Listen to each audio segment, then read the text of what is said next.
Quero darvos as boas tardes, agradeceros que estedes todos hoxe aquí, celebrando os 5 anos de Solleira.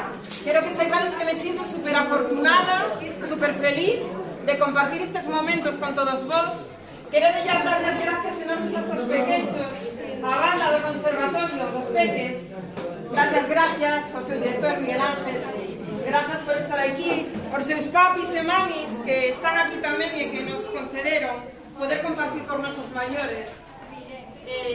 Temos aquí representación do Concello, gracias. Gracias por estar aquí.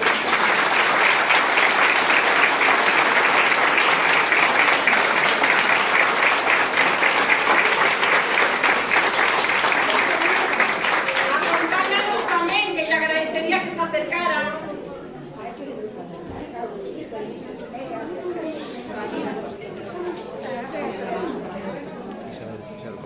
David, Isabel, por favor.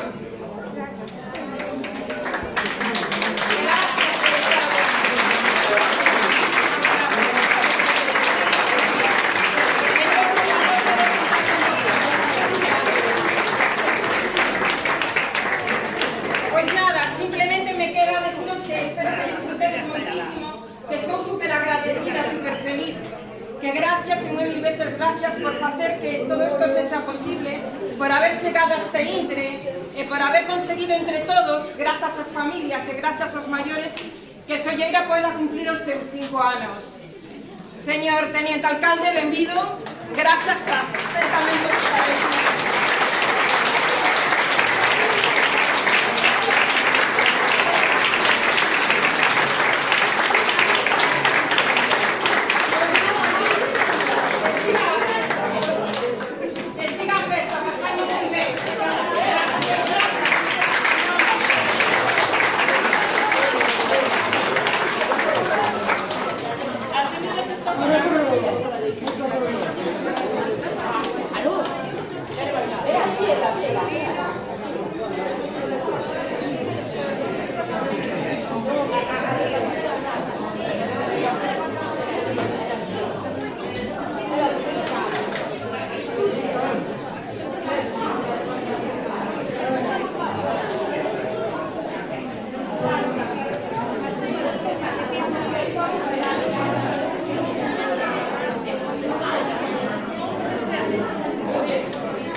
Hola, todos.